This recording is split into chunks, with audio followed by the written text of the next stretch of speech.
Hello, hello, dear friends. Coming at you live today from my hotel room in Mumbai, India, where I landed a little less than 2 days ago. I'm here for a couple weeks journey, sacred journey to India.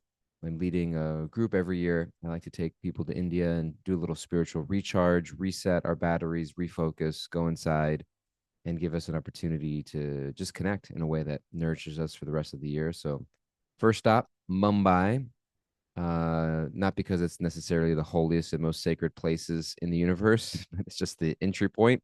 Although I love Mumbai, and there actually is a beautiful temple and community here, and just kind of settling in, getting over the jet lag, and then we'll be making our way to our first official destination tomorrow. But here I am recording a podcast in my little room at Kemp's Corner. Kemp's Corner in downtown South Mumbai. Please mention dial /podcast for your 15% discount. Just kidding. If you do that, they will have no idea what you're talking about. Anyways, as I'm thinking about this trip, and I brought my book with me, You're the One You've Been Waiting For by Richard Schwartz. And I was rereading over a few things in the beginning, and there's one line that stuck out to me right from the beginning in the first paragraph. And maybe we've mentioned this in a previous podcast, but it's worth sharing again and again. And it relates to the need for us to do our own inner work, which is very much what this trip is about for me and what this podcast is about for me and what the IFS process is for everyone. And he has this line, and the idea is about intimate relationships and couples and applying IFS to couples and how we often fall into the trap of thinking or expecting our partner to do for us what only we can do for ourselves. One of my favorite prayers in ACOA, adult children of alcoholics or otherwise dysfunctional families, 12-step program for codependency or for people who grew up with an alcoholic parent or both, or even if there was no alcohol in your family, but there are certain traits that you developed as a result of being brought up in some form of dysfunction, which we all have some form of dysfunction. So there's no shame in admitting that. But there's a prayer. 12-step programs are famous for the serenity prayer. God, grant me the serenity to accept the things I cannot change, the courage to change the things I can, and the wisdom to know the difference. That to me is a beautiful IFS prayer because it creates agency for ourselves by choice, where I'm no longer acting from a place of desperation or have tos because if I don't, I'm not going to be accepted or I'm going to miss out, etc. But doesn't mean that spiritual advancement or development creates a passiveness to life where I just let things happen and I don't care and I don't have agency and I don't engage. It means that I'm living more from a place of self that's connected to a higher self, a higher power that can guide me through the world. I'm no longer alone. And I recognize that there are some things that I can change and should act to change. And there are some things that are outside of my circle of influence and beyond my level of impacting. And I need to surrender and let certain things go. And I'm only going to know the difference between those things if I'm connected to myself and my inner wisdom, which is connected to the greater spark of divine fire that we are all a part of, a greater spiritual flow of energy. So, that beautiful prayer from the 12-step world, God, grant me the serenity to accept the things I cannot change, the courage to change the things I can, and the wisdom to know the difference. And there's a beautiful version of that prayer, which is adapted for those of us in ACA, adult children of alcoholics, where the work really turns inward and we're focusing on emotional sobriety, right? How do you gauge emotional sobriety? Any other addiction program, there is a clear delineation. Not that it's easier necessarily to do, not rating one above the other, but there's a clarity, at least if you're an alcoholic, what it means to have a slip or a regress or to be sober in the sense of abstaining from your addictive habit, cocaine, gambling, sex, shopping. Like there's a clear activity associated with the addiction. Emotional sobriety is not so clean cut and dry because it's less about the activity and more about the internal space. Granted, all addictive habits are related to our internal space. It's very much internal work. I was talking with a friend just today, I think it was, that there's a difference between abstinence and sobriety. Rich Roll on the Rich Roll podcast. Richard Schwartz has a great interview on the Rich Roll podcast about internal family systems. Highly recommend. Just check it out. Search Rich Roll, Richard Schwartz, IFS, and wherever you listen to podcasts, and you'll find it. And Richard Schwartz is talking about addiction and addiction recovery and how in IFS we really need to engage with the addictive parts of ourselves, or the parts of ourselves that engage in addictive habits, as a strategy to deal with whatever wounded exiles may be within ourselves. And if we don't do that, we may forcefully curb the addictive behavior in one way, but it'll just pop back into our lives in another way. So I forced myself to stop drinking alcohol, but now I've just become a raging workaholic, or I overdo it at the gym, or it comes out in some other way. In 12-step world, they call it a dry drunk. You become a dry drunk where you're still exhibiting the habits and tendencies of somebody who drinks, but you're just not physically drinking. So all addictive parts come with inner work that's required. But in emotional sobriety, which I think is a lot of the work connected with ACOA and IFS, is what does that mean? It's less about the behaviors and more about the inner space you are in while conducting your life. And if we don't do that work, there's always going to be tension in the outside world that seems unsolvable. And we're going to be looking to the outside world in some ways to do that for us. If I just somehow figure out how to configure my team situation at work, or get enough money, or usually most often we're told if we find the right partner, if you find the right person, just find the right fill in the blank situation, and it will alleviate that inner burning which is going on. And it's just not true. It's just not true, because as long as you haven't done that inner work, there's always going to feel like there's a gaping hole inside of you. And then you're just going to blame whatever it is that's going on outside of you, because you think that's the cause or that is the solution.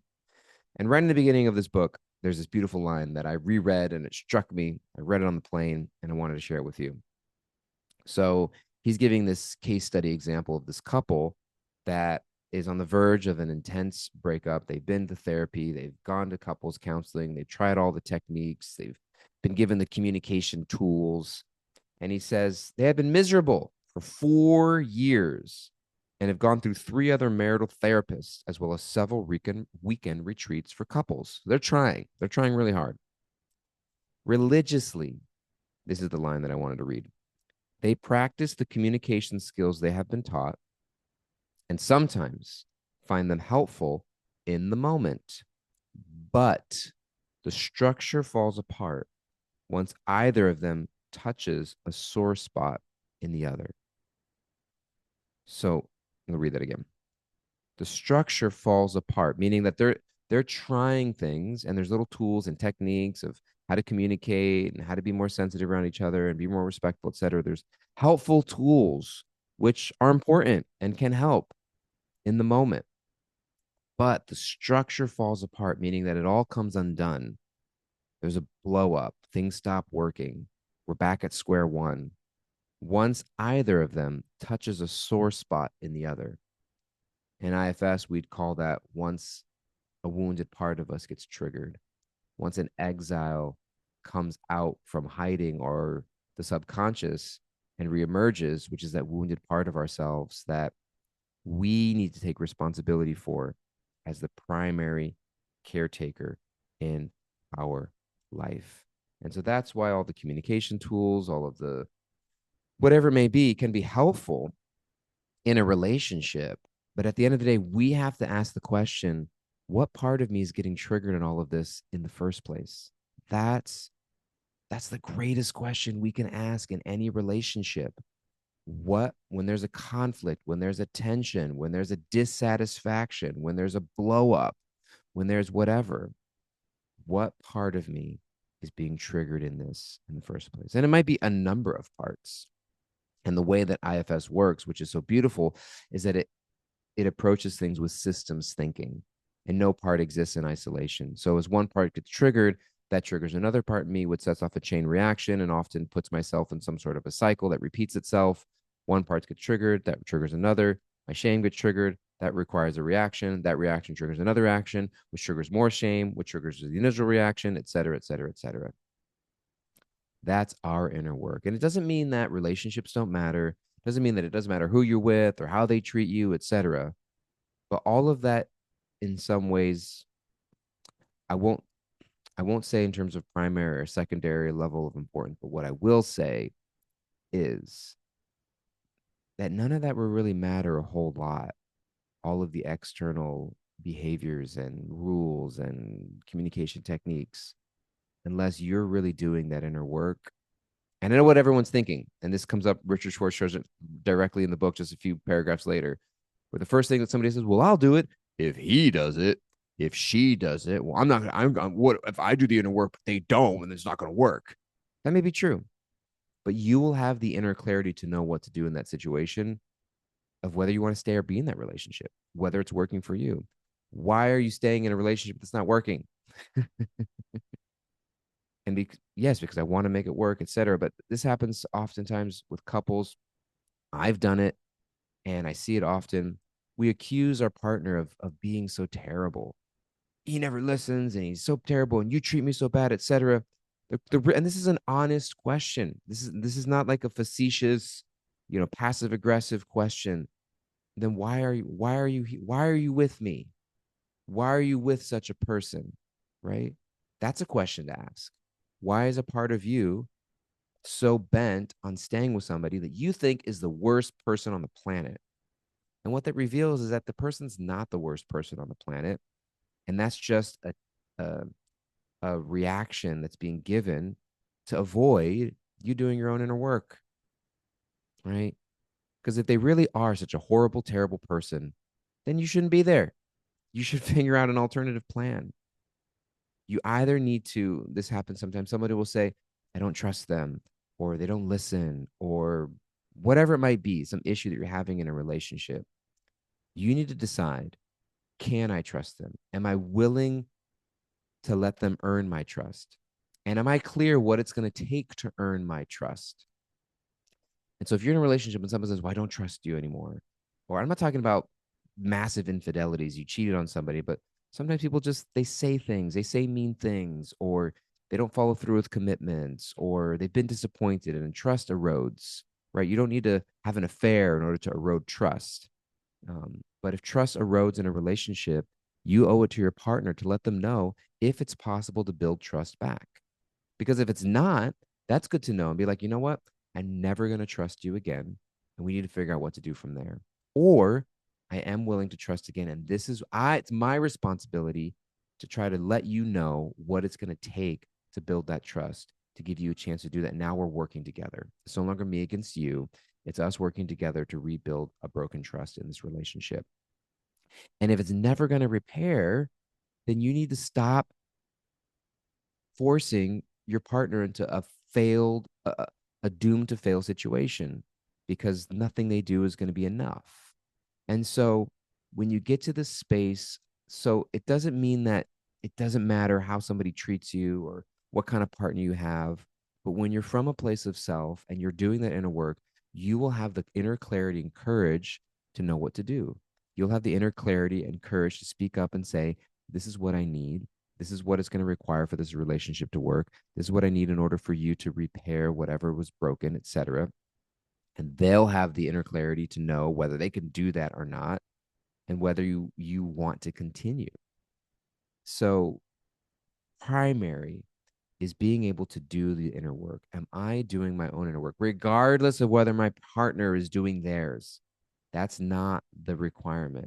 I'm going to do my inner work as long as you do theirs. That's a stalemate. That's a failed situation. That's a situation doomed for failure.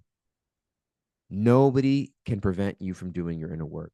There's no circumstance, there is no situation to do your own work. And they say this in 12-step programs also, and I appreciate this in IFS as well. If you're in an immediately dangerous situation where there's physical harm or abuse that is imminent, then yes, you need to remove yourself from that situation and contact whatever resources you need, whether it's authorities, police, other family members to get involved. Remove yourself from danger first and foremost. You can't do inner work if you're in an immediate state of danger. That's true. So you need to situate yourself in a minimally comfortable place of safety. And then we got to do the inner work, asking the question, what part of me is getting triggered? They may be the biggest jerk on the planet. They may be yelling and screaming. They may be saying very mean things. They may be doing all kinds of wrong stuff. Still, the question remains not how can I get them to control their behavior? What part of me is getting triggered in that?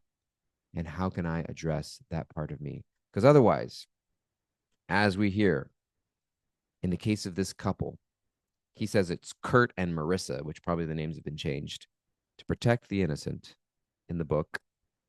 Otherwise, quote, we will religiously practice the communication skills we've been taught, which sometimes might be helpful in the moment, but the structure always falls apart once either of them, touches a sore spot in the other. And those sore spots are our trailheads. That's why Richard Schwartz has this term tormentors, that people who torment us might actually be our greatest mentor because they point to us what's left unresolved internally. And that's always a gift. And that's always an opportunity. And therefore, God, I don't know if I read this. Forgive me if I didn't say this version of the ACA prayer in adult children of alcoholics, but this is the point. God, grant me the serenity to accept the people I cannot change, the courage to change the one I am, and the wisdom to know that that one is me. So that's the prayer I want to leave you with. That's the question I want to leave you with. What part of me is getting triggered in any given situation? That's the trailhead of my work. That makes the people around me that I may hate the most my greatest tormentors, my mentors, to point me to the answers to those questions so that I can continue doing the inner work that would lead me to the inner experience of life of where I want to be, where we all want to be. So I'm sending you love all the way from Mumbai. Hoping you're well. Sending you love every day, wherever I am, wherever you are. Thank you for tuning in and being here. If you like this podcast, please share it with a friend. Please tag me as you share it with other people. Reach out to me. Let me know how your experience is. I love being in touch. I love hearing from people who say, I've listened to the podcast and I really appreciate it because I didn't know you were listening. I don't know if anyone's listening sometimes, but I appreciate it when you let me know. And I just appreciate you so much. And it's nourishing and helpful for me to be able to do this. And I hope it is for you as well. So sending you lots of love. Be well. Take care. Bye bye.